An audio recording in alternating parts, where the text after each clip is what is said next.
it's like, what are you people trying to do? Is that mayor and the council guy up again?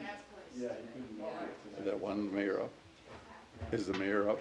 Yes, he is. How about the guy, that council person that, did James just show you that video, that guy that, He's not up. oh, he's not. Who's up is a woman named Maria Beach. And, Rick Crosby also, Rich Crosby, I think. That's the guy that James sent you that video, that guy got up and started. Yeah, that was Crosby, yeah. Oh, yeah. He sounds like he's a trip too. He is. Huh? He's a proud boy. He supports them anyway. He raises money for them. Oh, Yeah, it's very exciting. yeah, but I mean, that's just, and every city's like that. I mean, Minnetonka's got 7. From what I hear, and Brad is really a good guy. Brad with, like, 7 won't hardly talk to him. The other 6, they go out of conference. It's like it doesn't exist. It's just, I mean, how do you? Then they got their, this is 3, 3 and 4. It's just they're nuts. But Hopkins, there's, I don't know with Dinah what they're like. I mean, years ago, Dinah was much better. Hovland keeps. Well, there are cycles. Oh yeah, yeah. Almost 7 o'clock here. Who else is? Bill's coming. He'll be a little bit late, he said. Maroon's still. Oh, he's on. He's on.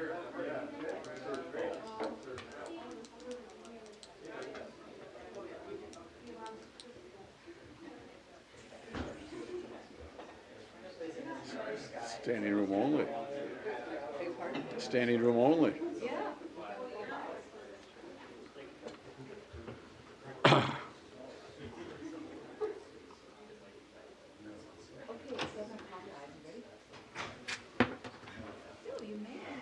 Oh. Good piece of driving, Bill. Did you get a speeding ticket? Call to order the meeting of the Minnehaha Creek Watershed District Board of Managers, October 10, 2024. All managers are present except Manager Loftus, and Manager Hejmati is attending remotely, so we'll be doing our actions by roll call this evening. So I will take attendance by roll call. Manager Maxwell? Here. Olson? Here. Hejmati? Here. Miller? Here. Sando? Here. And White is here. Are there members of the public here who were not here for an agenda item? Okay. Then let's move on to approval of the consent agenda. We have the minutes of the September 26th meeting, and we have a resolution 25055, authorization to release an RFP for a facilities management services provider. Is there a motion to approve the consent agenda? So moved. Manager Maxwell, is there a second? Second. Manager Sando. Voting on the consent agenda, Manager Hejmati, Aye. Manager Miller, Aye. Manager Sando, Aye. Manager Olson, Aye. Manager Maxwell, Aye. and Manager White votes aye as well. Consent agenda. Yes, I might have missed it, but I didn't catch approving the agenda. you're so right. Let's go back and do that. I've done that before, haven't I? Is there a motion to approve the agenda? Thank you, Manager Miller. Is there a second? Second. Manager Olson, seconded. Voting on the approval of the agenda, Manager Maxwell. Aye. Olson. Aye. Sando. Aye. Miller. Aye. Hejmati. Aye. And White votes aye as well. Thank you for catching that, Mr. Smith. I can report that I attended one meeting. It was along with Manager Maxwell and Mr. Haven and Mr. Whisker. We attended the Hopkins Council meeting earlier this week where there was a presentation regarding 325 Blake Road, and that is the subject matter of an item further down the agenda, so I won't summarize it at this point. Under the upcoming meetings and events schedule, there is a change from the printed schedule. The Metro Watersheds meeting has been changed from the 15th to the 22nd to accommodate the Water Resources Conference that is going on that week of the 15th.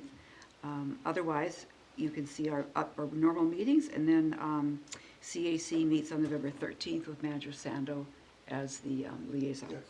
Okay. Let's move then to item 10.1, permit 24-367. Ms. Sanis presenting.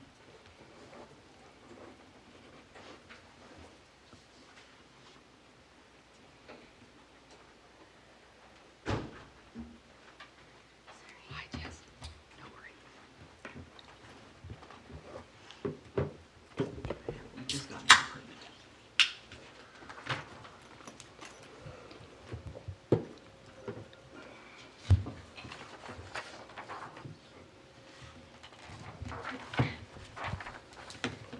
Good evening, President White and Board of Managers.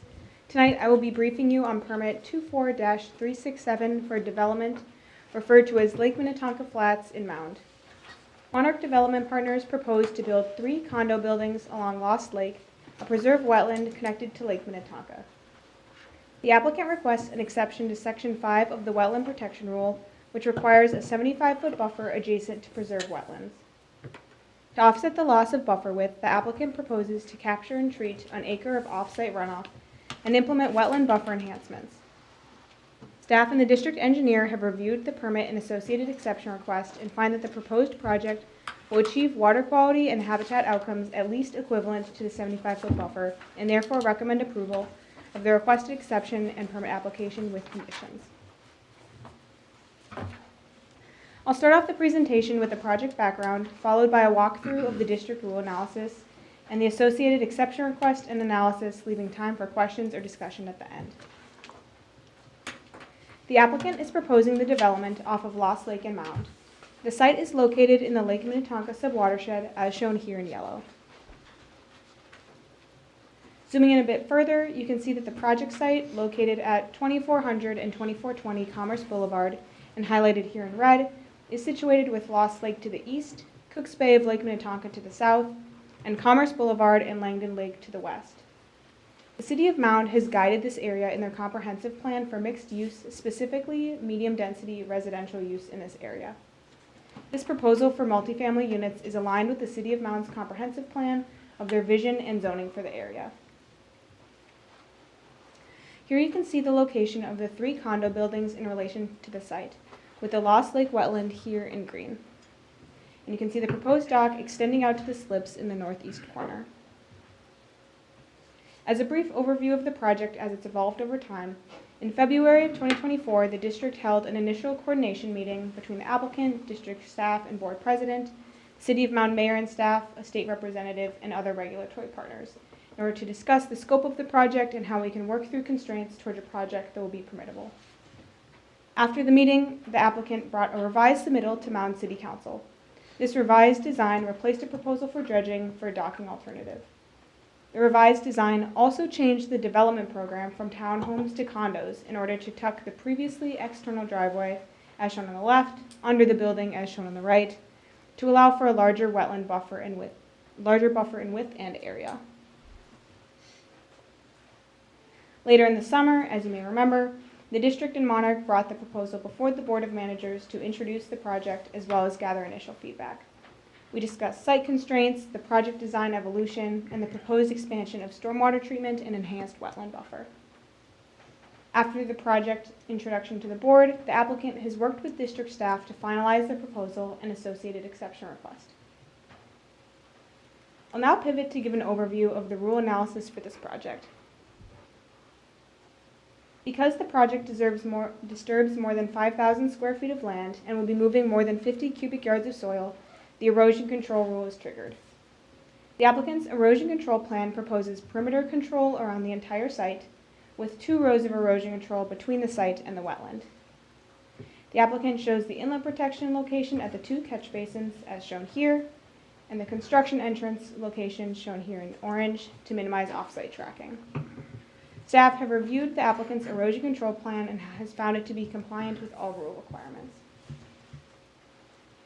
The Wetland Protection Rule states that if an activity requires a permit under the Stormwater Management Rule, which I will discuss next, the Wetland Protection Rule is triggered and a vegetated buffer is required on the part of the wetland that is down gradient from the proposed impervious surface.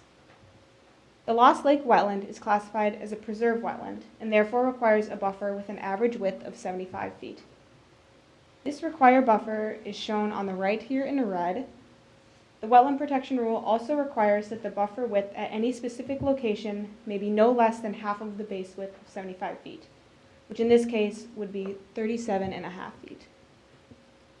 The proposed buffer is highlighted here in green, and as you can see, even though they've modified the site layout, the proposal does not meet this rule requirement with an average width of 25 feet and the width ranging from 8 to 37.7 feet.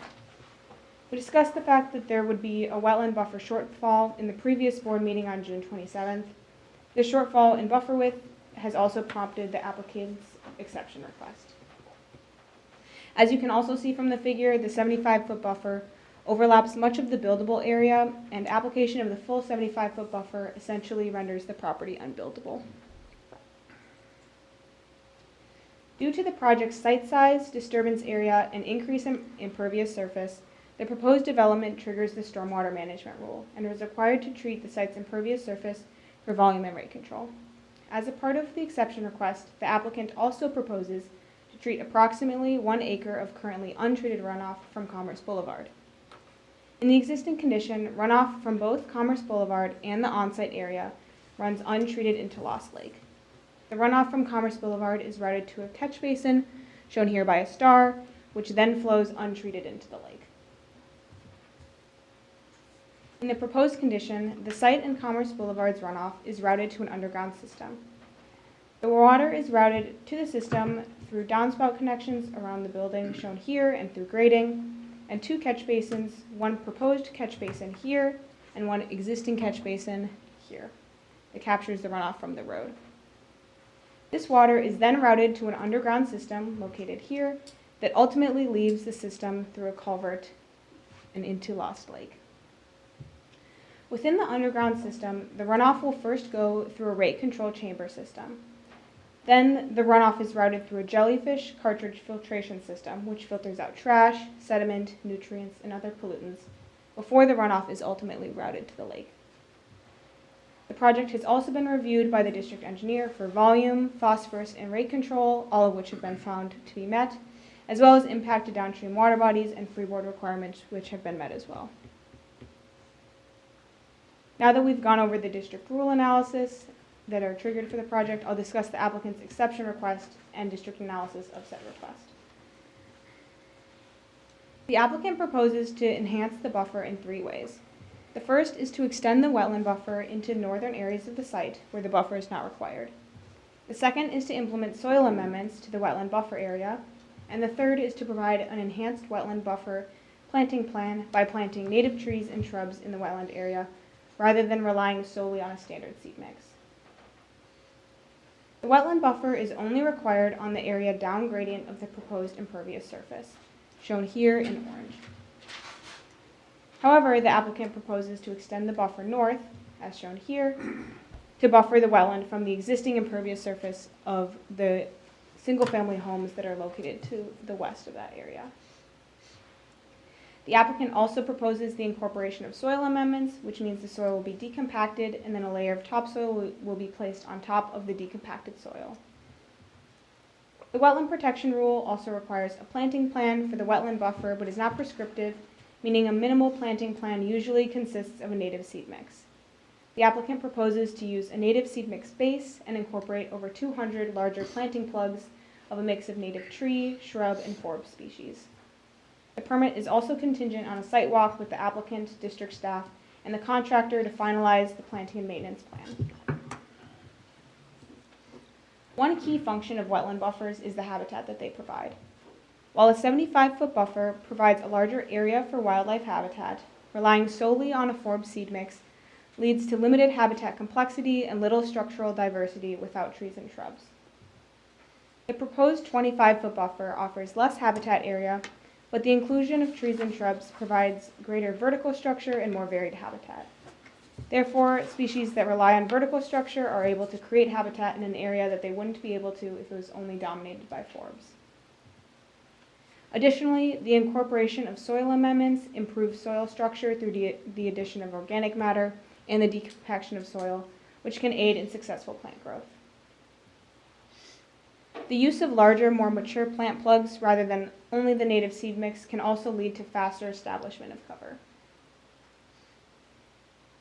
The applicant also proposes to reroute and treat approximately 1 acre of currently untreated runoff from Commerce Boulevard to the proposed filtration system to offset the loss of water quality benefit that would be provided by the buffer. In the existing condition, neither the runoff for Commerce Boulevard nor the on-site area is treated. Pollutant loads are highest in the existing condition than that would be compared to full rule compliance or the proposed condition. In this case, full wetland protection rule compliance would likely be unbuildable for the development due to the site size and required 75-foot buffer. In this case, there would be no treatment of Commerce Boulevard because the runoff is currently routed to the lake through a catch basin. There would be no water quality benefit from the establishment of a wetland buffer in regards to offsite runoff. Even though the 75-foot buffer would result in some water quality benefit, the lack of treatment for Commerce Boulevard would mean that pollutant loads would still be higher than the proposed condition. In the proposed condition, because the applicant proposes to treat both an acre of runoff from Commerce Boulevard as well as the on-site impervious surface, pollutant loads would be lowest in this scenario and will remove a half a pound of dissolved phosphorus annually. In closing, this permit has been found to meet all district rule requirements other than the requested exception of section 5C of the Wetland Protection Rule. Staff and the district engineer have evaluated the exception request and find that the applicant has provided sufficient evidence that the proposed project will achieve water resource outcomes equivalent or greater to the full 75-foot buffer. Therefore, staff recommend approval of the permit. Thank you, Ms. Sims. Thank you, President White and Board of Managers, for listening to this briefing and associated exception request for permit 24-367. If anyone has any questions or comments, I'm happy to address them now. Thank you. Is there a motion to approve Move the permit? approval. Manager Miller, is there a second by Manager Maxwell? Manager Olson. Discussion or questions? No, I Manager thought it Miller, was an then Manager excellent Olson. presentation, and usually these exceptions, you get pretty hairy, but I think this is really clear that there's big benefits by giving it, so thank you very much for a complete report. Thank you, Manager Miller. Manager Olson. I was going to say, as I read through that 170 pages that you provided us, the thing I saw over and over again was you addressing everything that was a concern. And to see how it's evolved to the design it's going to be, to me, looks terrific. The idea that seed would work, but a lot of trees and plantings are going to be put in there would make the back end of that facility look beautiful. So the combination of the solution and a much more aesthetically pleasing result is terrific. So thank you. Thank you, Manager Olson. Maybe just two quick questions. First of all, a great presentation too, but was there any opposition from either the neighborhood or the city? Thank you, Manager Maxwell. Good question. There was no comments received during the public notice period, and the City of Mound is very supportive of the proposal. And then the second question was, you showed a filter in there that all the water goes to, that filter. Who's charges the maintenance of that filter? Yes, that'll be the builders. The homeowner. Yeah, the property owner's responsibility. So that's just their job to do that work all Yes. constantly. Yeah, and one of the conditions of the permit is also that a maintenance declaration will be filed with the county, which establishes the maintenance routine and inspection of the. All right, so it's all going to get ready. So we know that they have to do it, and they know they have to do it. Correct. All right, thank you. Thank you. Anything else? It's just, I don't know what the right word is, ironic or counterintuitive or something, that doing nothing with it wouldn't be as good for water quality as doing this. It just, not I what you agree. expect or what I would have expected, I guess. Great. That's very cool. Anything else, Manager Loftus? I appreciate you working closely with the developer and finding solutions. I think that's great.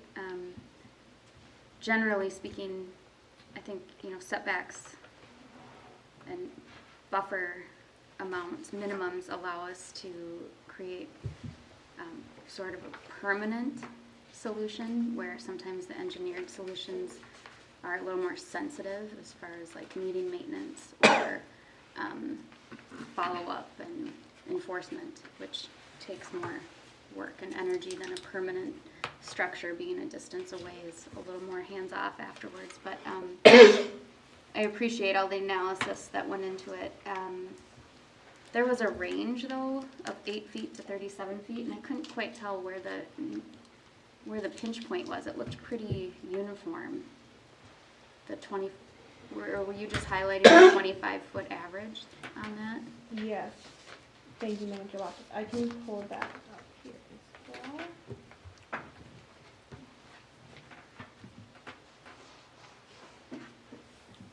Yes, because the 8 feet buffer, I can pull up exactly where that is. One moment.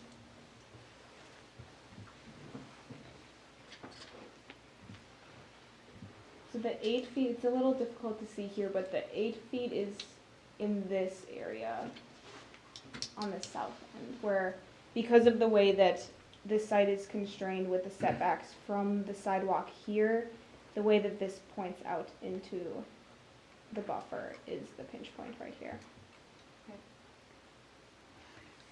Was there ever any discussion of reducing the sidewalk setback in favor of increasing the lakeside setback? I believe initially there was some conversations, and they have pushed the homes as far north and west as possible, but there's some setback requirements established by the city Mhm. and some of the neighboring properties that made it so they weren't able to push it any further than their initial shift. Thank you. Other questions before we vote? Nope. All right, then, voting on the permit. Manager Maxwell. Aye. Manager Olson. Aye. Manager Hedgemati. Aye. Manager Miller. Aye. Manager Sando. Aye. Manager Loftus. Aye. And Manager White also votes aye. Thank you. Would you help me watch? Arun has his hand up. Okay. I don't always look over Just that way. point of Manager information. Miller? How many hours do you think you spent on this? Oh, it was a real collective effort of a lot of committee members, but I don't know, it'd be hard to quantify. Guess. Quite a few. Myself, maybe 30, 40. Right. It's hard to tell. I'm not the best at estimating, but it's a group Great. effort from a lot of people. Well, it shows, so. Thank you. Thank you, Ms. Ennis. Next, we have Resolution 24-056, Mr. Sherman presenting.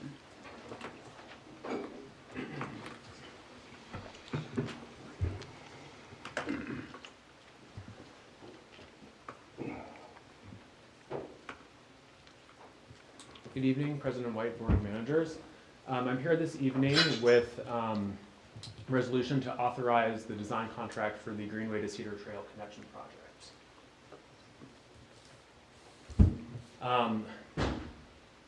This is the agenda, although the word agenda is not showing. So I'm going to go through a brief project background and then really get into the meat of the presentation, which is the design scope of work. And close out with a project timeline and next steps before board consideration of authorization. So we were just here 2 weeks ago at the last board meeting to order this project, and I gave a fairly detailed project background. So I'm going to definitely be lighter on project background this presentation, but happy to answer any questions, of course, as they come up. To situate everyone, the trail connection is in St. Louis Park in the Minnehaha Creek sub-watershed, and is really part of the suite of projects that form the Minnehaha Creek Greenway. And once the 325 Blake Road project is complete, this becomes sort of the final pedestrian and bicycle transportation connection between all the projects that have been constructed and may be constructed in the future. And just to remind the board, there's really two major components to the project. One is the trail connection, which will bring the trail all the way from Methodist Hospital up to Cottageville Park. And the second is looking at what we can do on the stream banks and potentially in stream to do a bit of a restoration while we're working in this segment of the creek. Jumping right into the scope of work for design. We have been working with the Stantec and Interfluve team to develop the scope of work in collaboration with the City of St. Louis Park. And the scope consists of 8 core tasks to really bring the project from where it ended at feasibility through construction bidding. And I'm going to briefly step through each of the tasks and provide a little bit of context for each of those. So task 1 is we have a separate task for project management. This is where sort of regular standard check-in meetings occur between district staff and the design team. But there's also a significant amount of coordination with partners, and we've scoped in time to, where appropriate, have the design team present at those coordination meetings to answer questions of our partners. And I know I ran through this list 2 weeks ago, so I just wanted to touch briefly, just to remind the board of the main players that we're working with. And of course, first and foremost is the City of St. Louis Park.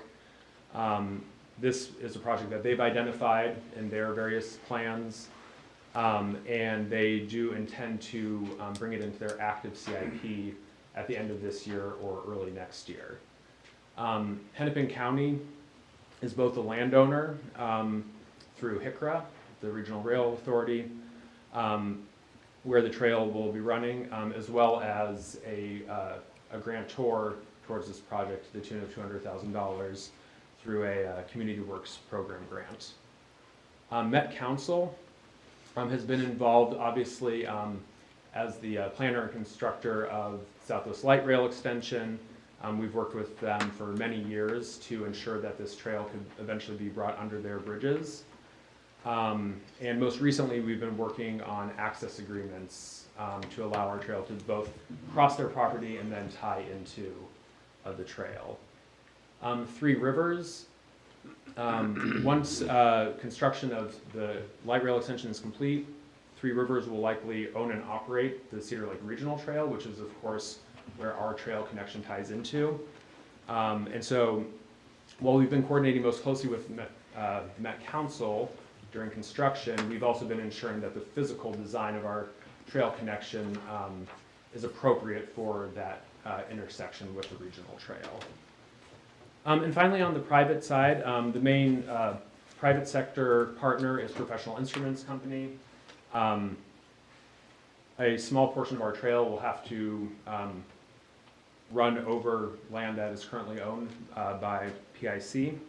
They've been quite supportive of the project, and we've been working on a draft agreement with them over the last year or so that will be able to be finalized as we get into design.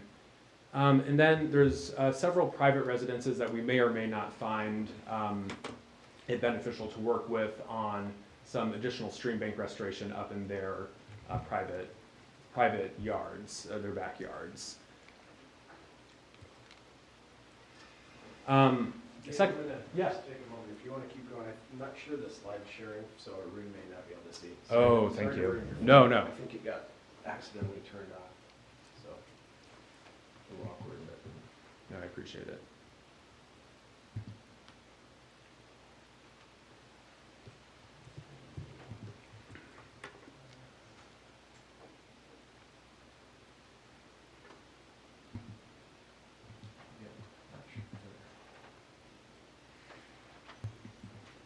Hang in there, Arun. I'm working on it.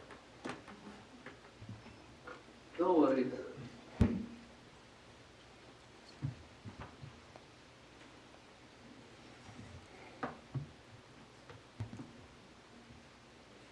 Perfect, thank you. Okay. Across the top.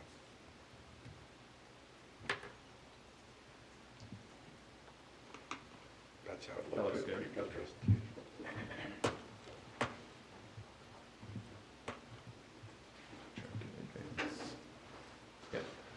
Task 2 encompasses site investigation and easements. This is sort of a map of the parcels that we're dealing with in the area. And as you can see, our project, which will be along the creek, there's a lot of parcels that are in potential conflict. And we've already, through feasibility, collected a significant amount of survey data, but in order to enter into real estate agreements, we'll need to have an ALTA survey, which allows us to have those legal descriptions, get into more detail with utility locations, add some stream cross sections, and soil borings, along with a wetland delineation. And all of that will both give us the technical basis for further stages of design, as well as, again, providing the legal basis for those for any sort of land agreements that are necessary with our public and private partners. And then finally, this area, as many of you probably know, has, due to its industrial legacy, has a history of contamination. And so some sort of environmental due diligence is is necessary before we work in these areas. And if you looked at your the information in the board packet, you would have noted that we had scoped in a desktop environmental analysis. But on advice of council, we were advised that really what we need to complete our due diligence is a phase 1 environmental site assessment. And it would simply be more efficient to conduct that at the same time as we're doing design, rather than find out later that, yes, we do need a full assessment and then entering into that process later. So during our contracting period, following board authorization, we'll go ahead and swap out that task, work with Stantec's team to change that into a phase 1 environmental site assessment. There may be a slight budget increase to that, but it would be well within any contingency that we've planned for, and ultimately more efficient in the long run. Looking at the 30%, 60, 90 through construction documents, this is really our typical design process that you're familiar with updated drawings coming at each of these stages. I will note that our feasibility study went a bit further than is typical, meaning that we got a little bit into design itself, and that allowed us to have those conversations with our partners around some specifics on the design that would impact the agreements that we've entered into. Mainly, the city will ultimately own and operate this trail, and so they needed to see exactly what the trail looked like, ensure that specific widths and vertical and horizontal clearances were met, that turning radii were addressed, and things to that effect. But as we get into 30% design within this contract, we'll be finalizing those alignments, and then also looking at our ability to potentially do construction staging on the professional instruments company parcel as well, and updating the hydraulic model to, again, ensure that any grading that we're doing is still not having adverse impacts on the creek. And then as we get through 60 and 90%, we'll be refining that direction that's set at 30% based on partner feedbacks, of course, staff analysis, and information that we receive, feedback from the community as we go out and conduct community engagement, which I'll touch on a bit later.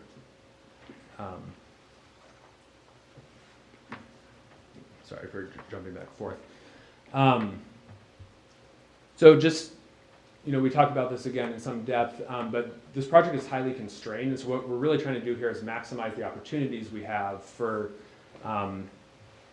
this project, given those constraints with private properties butting up on each side. There's a large force main that goes across the creek in an elevated structure. There's steep grades. There's really no room to re-meander or move the creek, so we're stuck looking at stream bank restoration and potentially some in-stream enhancements. And then again, working closely with the city to ensure that all of their standards are met for the trail itself, for maintenance, both during the winter and summer months.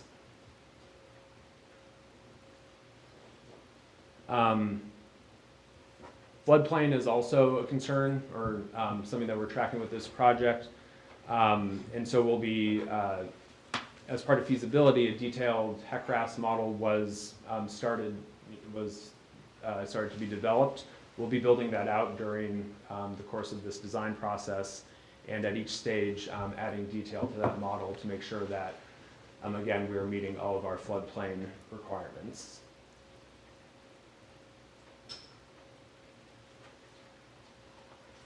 Coming out of feasibility, again, the two big things that we're looking at are the alignment of the trail itself. So we'll be nailing that down both with professional instruments and the city, as well as taking feedback from the community on exactly how that trail looks. Certain areas are highly constrained. Again, under the bridge, there's no room the trail is where it is. As we get a little bit further downstream, there's some usability options as far as swinging it closer to the creek or swinging it out closer to the existing sidewalks. That is up for discussion with our partners in the community.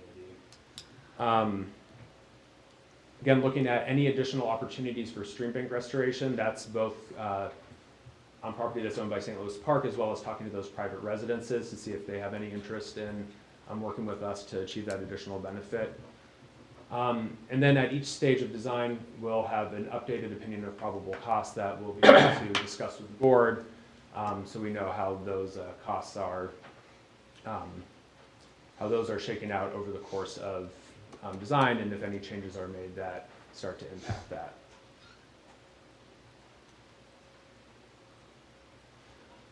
We have also scoped in some hours to help with permitting assistance. So while that's really a staff-led effort, Stantec will be providing figures and project component descriptions to support us in those efforts as we work with our various partner agencies on permitting the project. And as we get into construction bidding, we'll have some support through the Stantec contract for communication with the bidders, attendance at a pre-bid, meeting for prospective contractors, and helping with bid tabulation and ultimate recommendation on a construction contractor. So I've laid out here a budget for design, including a contingency of 10%. So the base budget for the 8 core tasks is $141,500. And with a 10% contingency, we'd be looking at $155,650. As we mentioned a couple weeks ago, we've moved forward this scope with the Stantec and Interfluve team, viewing them as uniquely qualified to conduct this design effort. Again, that goes back to work that they've done in this project area since as early as 2012 and 2013, working on the issue resolution team with Southwest Light Rail Project Office and other partners, including HICRA, Met Council, basically the same players that are involved in reviewing our design today. They've also worked on significant analysis of this portion of the creek from around Highway 169 to Excelsior Boulevard, and the hydraulics at each of those crossings. The 2022-2023 feasibility study started to build out some of that stream modeling that's going to just be built off of as we get into design. And then probably just as important as some of that technical understanding is the relationships and context developed with these various project partners. There's a lot of overlapping jurisdictions in this tight area with the Regional Rail Authority, Met Council, Three Rivers, and we've been sharing information back and forth with them that's based off of a lot of the analysis that was done in this most recent feasibility study as well. So due to the high overhead costs of bringing on a new team, bringing them up to speed with about a decade's worth of conversations, that would just be a fairly high burden in staff's estimation. I do want to note that, and I mentioned before, we're working on a cost share agreement with the city of St. Louis Park. Nothing can be finalized until the project is fully placed in their CIP. But the intent is to also split the cost of this design work 50-50. And we've shared term sheets and a draft agreement to this effect with the city of St. Louis Park. And that is the working understanding. Until we get to about December or January of next year and pick up that agreement discussion, it remains in the term sheet and draft agreement. But that's the intention, is to split equally of this cost of design. And as part of that, again, St. Louis Park has reviewed several versions of this scope, and we've modified it to some extent to reflect their needs for community engagement as well as meeting our typical process.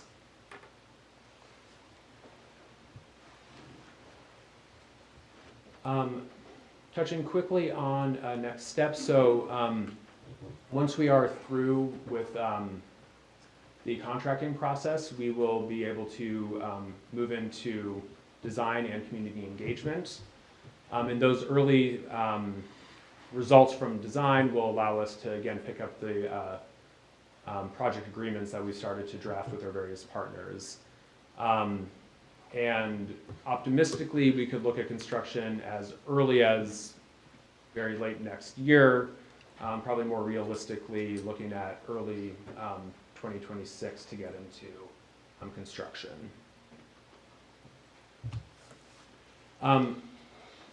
Very briefly, did want to mention, this is sort of the consultant-led design process, but there is a connected and parallel process of community engagement that we've started to have discussions with the city on. And we've had a recent conversation the last couple of weeks with city staff to understand what their expectations are. We'll be leading that effort through drafting a communications and outreach plan that lays out public meetings, interim external communications, as well as defining the specific roles that the city and the district will lead in community engagement. The city has said that they will offer significant support in that, of course, attend community meetings, and they'll also be able to help amplify any communications we send out and identify particular stakeholder groups like neighborhood organizations that should be brought along with this process and be involved. And we would anticipate our first public meeting to be around 60% design, which is both what the city expects from their projects, and that also lines up well with how we conduct our community engagement processes. And again, without going into too much detail, since I touched on this the last board meeting, but we are working on project agreements with both the city and Professional Instruments Company. Both of those are in draft form, but can be picked up as we get into design. Any agreements with homeowners would be on an as-needed basis, so we'll know after around 30% design, and we bring those back to the homeowners. If they're still expressing interest, we would bring that back to the board and let you all know if there's project agreements that we're going to need to start drafting. And then we've been working with Met Council to draft access agreements for our trail as well. With that, I'm happy to answer any questions. Otherwise, before you this evening is Resolution 24-056, which would authorize the design contract for the Greenway to Cedar Trail Connection project. Thank you, Mr. Sherman. Is there a motion to Move adopt the approval. resolution? Manager Miller, is there a second? Second, Manager Sandos seconds. Questions? yes, I have one. Yes. Mr. Sherman, where does the Three Rivers tie in to the trail? Can you show us a picture where the Yes. Three Rivers Trail and then,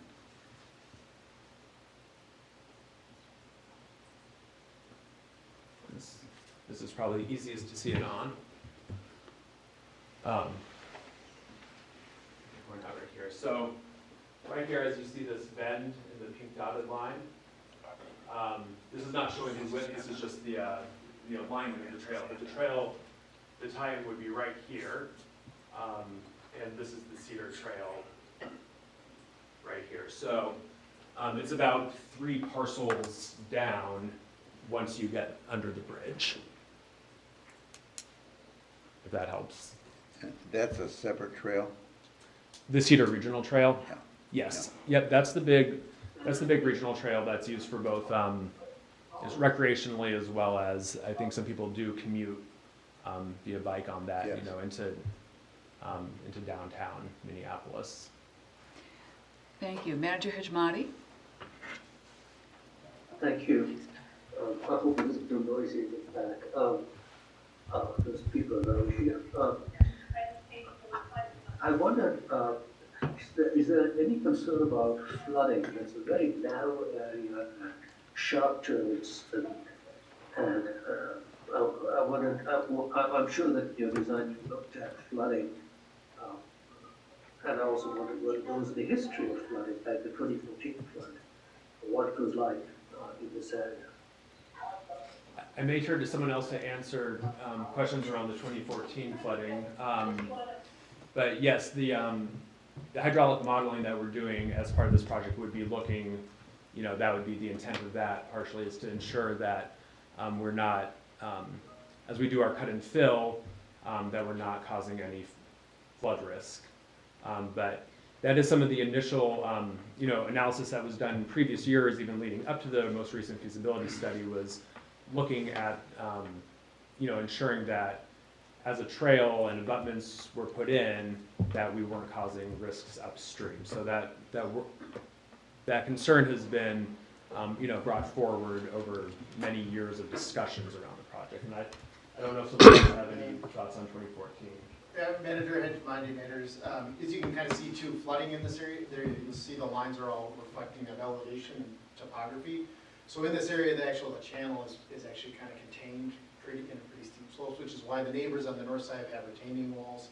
Their houses are above there. So in 2014, we didn't see like property flooding in this area because they are up and elevated. But we are very cognizant, as we are in a narrow, tight stretch in this area, of being able, if we do have to have any encroachment, we're looking to make up. And this is where, actually, as part of the analysis we've done, we've looked at if we do have to do any bank grading, or we could do compensatory storage. It's not a lot of storage that we're actually looking for. It's actually a small amount, and it's really associated with the grading area. And then we recognize on the north side of where the trail kind of makes that hard turn, it's making sure that we have floodplain compensatory storage for that area as well. So we've done that analysis and laid that out, but as far as like where the flood extents are, they do really stay within the channel, which is why you see such steep marks as you get down in the creek as well.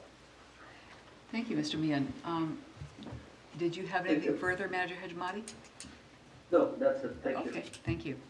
I got a couple. Manager Maxwell? Two quick ones for you. After the last meeting, there was a couple here, and then the two other neighbors. Do you get any feedback from them, or are we waiting for the public comment concerns? The woman who gave comments, I'm in touch with her actually fairly regularly, both for this project, and we also helped with a tree removal recently on their property. So separate from any comments that she gave, we've had, I've been to her house several times and discussed with both her and her husband details of the project while we're in feasibility, and I let her know after the last meeting as well that we would, of course, be in touch separately with affected property owners outside of the sort of formal community engagement process. That's what I wanted to kind of hear, that we're communicating with them, not just saying, come to the public meeting and voice your concern. Yeah, definitely. And then the other quick question was, do you think 14,000 is enough for a phase 2 environmental study? If you read the contingency, it was $14,150, something like that. Yeah, and I'm not, there's two, maybe two things to note on cost. One is, one of the costs, which is an estimate at this point, is for soil borings. And that's something that gets bid out as, and so, and again, Kristen can speak more to that, but that in there is a cost estimate. It would likely be a few additional $1,000s to bring the environmental analysis that was scoped in the board packet through the full phase 1 environmental site assessment. Really what we'd be looking at is entering into the process with the PCA who would make the determination. So it's kind of bringing the analysis that we had already done and just in finishing out sort of the administrative work of getting a determination.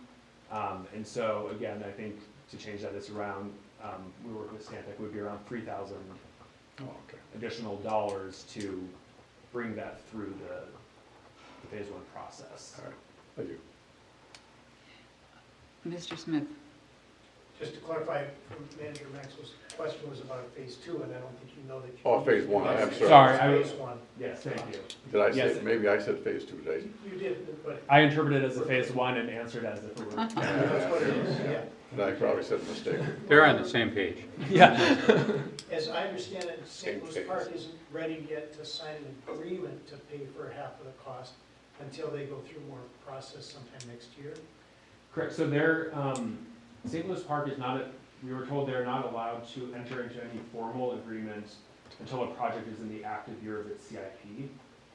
And so essentially, rather than wait to order the project, wait to get into design, we included additional language in the resolution of support that signaled their intention to finish the agreements that they had started to draft. So that's correct. They're not allowed to formally enter into an agreement until, and I believe they, I don't know if the CIP is, if there's a first reading in December or if it's approved in December, but that's when they have their CIP process annually. And so Stantec understands that if for any reason St. Louis Park doesn't sign an agreement, they just get paid half. Perfect. We have no thoughts. We have no Wonderful. thoughts. St. Louis Park must be magically fast to think they can sign agreements and get all the work done in the same year.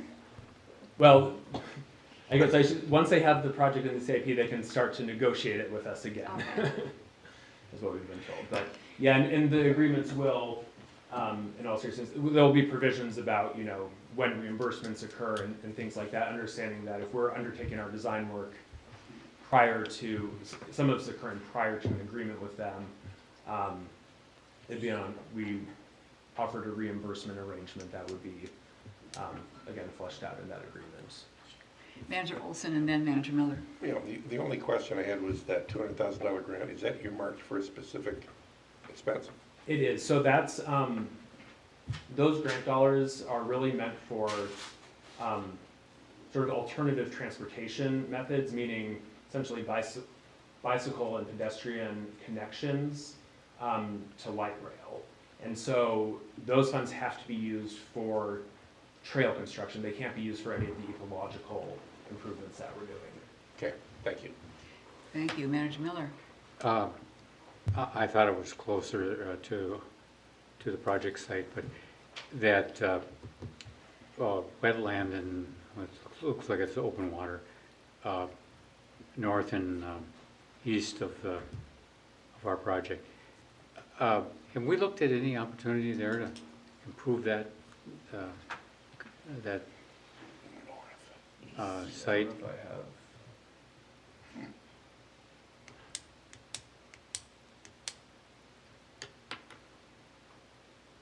Do you know, could you tell, I know this is not an aerial, but It's do you know what? Manager, you're looking at this one. Yeah. Yeah.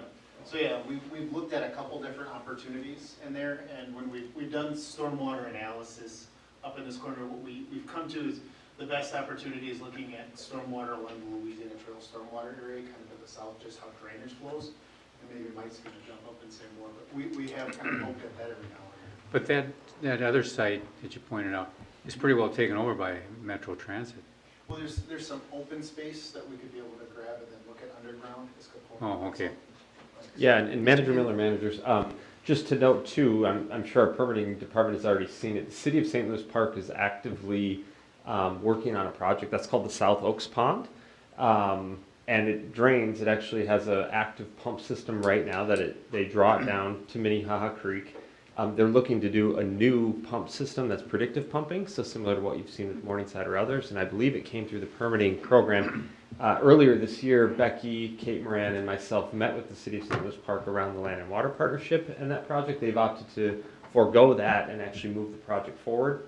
And as part of that, they're looking at other transportation dollars for the area that Mr. Meehan was talking about, which is along Oxford and the Louisiana stormwater opportunity. So we've re-engaged in conversations around the salt building, that South Oaks Pond, and some of the areas that they're looking to do flood mitigation along Louisiana and Oxford. Great, thank you, appreciate it. Mr. Sherman, you mentioned a number of the agreements we're going to need. Will we be the only permitting authority? Likely not. There, I think we'll need some of our typical project permits as well as I think some custom ones as far as like the access agreements, which are kind of characterized as permits. So that'd be with, again, with Met Council. They essentially have, as part of Southwest Light Rail, they have a permitting process for that. But no, there'll be external permits as well. Okay, thank you. Yeah. Any other questions before we vote? No. Then voting on adopting the resolution, Manager Hejmati. Manager Miller. Aye. Manager Sando. Aye. Manager Loftus. Aye. Manager Maxwell. Aye. Manager Olson. Aye. Manager Hejmati. Aye. Thank you. Manager White says aye as well. Thank you very much. I looked at Mr. Heyman when you mentioned 2014 flooding because Mike knew that. The next thing on the agenda is the discussion item, but I'm going to move first to 13 and 14 and then come back to 12. Are there any inquiries, issues, or ideas that board members want to add this evening? Manager Miller? Some time ago, I brought up the idea of naming the entrance to Minnehaha Greenway in honor of the deceased Bob Murphy, who was president of Chaps Olson when we did all these projects, and the donating the land and all the other stuff. I'd like to have a report on the progress in that for the next planning committee meeting. And second of all, I bring up every couple of years the bridgehead land purchase opportunities. If we can get a report on progress you're making on that promise.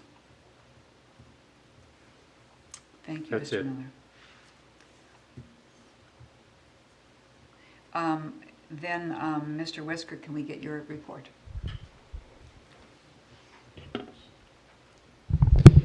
Thank you, President White, managers. Just a few punchy updates this evening. Water levels, we'll start there. Lake Minnetonka hit 928.6 recently. It's now at 928.57, and the dam was recently closed. It had been a trickle of 50 cubic feet per second for about the last month as water levels drew down this fall towards winter. So water level update was issued yesterday out to communities by outreach, just letting them know where things are at, and they were tracking towards eventually ice in and getting the dam winterized will be the next communication push there. Brief update, I've kept the information flowing hopefully relatively well on the Minnehaha Preserve Boardwalk and where we are with our contractor JTS. Last report was a successful meeting with the City of St. Louis Park building officials that has reviewed the alternatives that have been conditionally accepted by our design engineer, SRF, and we're working towards a field test that would allow SRF to integrate the alternatives into contract documents, and then that would be a precursor to the city then approving those and being able to be implemented in the field. I think the last time I reported, I mentioned, and this continues to be the case, that the contractor has some reservations regarding the cost of implementing those repairs. In dialogue with Jeff Smith, the owner, they're maintaining it's relatively unfair that they need to bear those costs solely. We knew that as we work through the alternatives and the approvals process, there'd be that would be a perspective and a dialogue that needs to happen. I think some color there is that they've maintained that they believe they were guided, directed, whatever word you want to use to build the boardwalk in that way. We've explained we have no records that under the contract, any of the changes or modifications that the contractor pursued were formally requested in writing or formally approved, and that they're bound by contract. His attorney really seems to understand that, but that's not being well received. And we've also expressed that it seems self-evident just from a lay person's perspective that neither the district nor SRF, the design engineer, would have directed JTS to hammer the hangers out of shape and bend them around the joists in the wrong way, not nail the hangers to the headers, and use cut-off pieces of wood to shim up the boardwalk. That's just inconceivable. So the facts are, fairly self-evident. We have said, if JTS has facts, emails, records, we are reasonable people. We'd sit down and talk about that, but otherwise we've worked a process and we need to advance the field test and pursue the corrections. And so I had a call today late in the afternoon with their attorney after about 4 or 5 communications this week seeking a status update, because the last time we left St. Louis Park, we committed to a field test within 3 weeks. That would have been this week. And there's been no communication from their team advancing in that direction. And just reinforce, we spent considerable time pursuing the alternatives with JTS. We built relationships with St. Louis Park building officials, and that from my vantage, they're holding an untenable position to simply state that they're not responsible without sitting down face to face and discussing any of the specifics or having any kind of proposal. So I let them know that I'm traveling. It was great to connect. The attorney seems pretty rational and reasonable and understands, I think, the facts and our position. And I let them know that if we don't have clarity and movement in the coming weeks, when I get back, I'd be bringing everything back in front of the board, and we'd have to make a decision on how to proceed. So that's where we stand on that, and I would anticipate, more of an update and maybe more discussion on October 24th. In terms of the issues, inquiries, and ideas, the renaming of the Greenway access around Mr. Bob Murphy, that is a call I've made out to Mike Bedore. We'll give a report at the next policy planning committee. I haven't made much progress on that. And we will provide a report on the bridgehead acquisitions. My memory's a little bit foggy in that. I can't remember, Manager Miller, if this is while you're out some medical leave or if you were here, but I know that Gabe's done a lot of work on that. He did present at committee specifically on how we'd think about prioritizing acquisitions up and down the creek corridor. So I'll have to dust off the cobwebs and see if that was a meeting that we were all at or not. I wasn't there, but if you could send me a copy. Yeah, we'll bring that back, or we could sit down and have an offline, briefing on it as well. That's all I have. Thank you, Mr. Whisker. Then we will move now to item 12.1, Mr. Heyman, the 325 Lake Road update.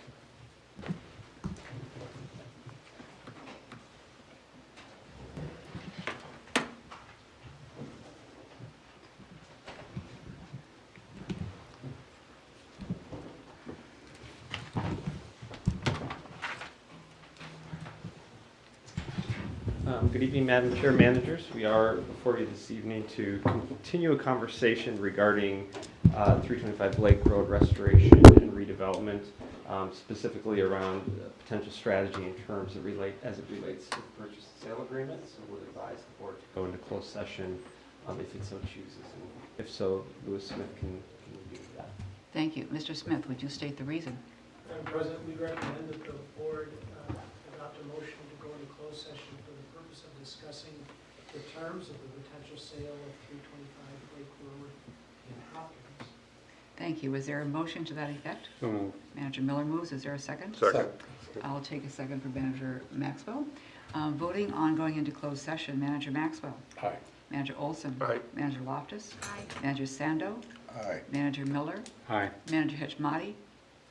Aye. And Manager White votes aye as well. We are in closed session. Is there a motion to go back into So moved. open session? Thank you, Maxwell. Second? Bill, are you seconding? No, you second. Okay. Okay, then voting on going back, Maxwell, Aye. Olson, Aye. Hitchmati, Aye. Miller, Aye. Sando, Aye. Loftus, Aye. White, aye. Mr. Whisker? Yes, President White, managers, I promised the last discussion that we had about how much progress we're not going to make by the 24th is not a convenience, but I'm going to be gone for 10 days. And while I'm out of town, coming back on the 22nd, asked that the board would appoint Becky Christopher as our interim administrator just to take care of invoices, sign contracts that come up in that time period. Thank you. Great suggestion. Would someone move that? So moved. Second. Manager Miller, second Manager Loftus. Okay, on appointing Becky, Manager Hitchmati, Aye. Miller, Aye. Sando, Aye. Loftus, Aye. Olson, Aye. Maxwell, Aye. and White says aye. Thank you.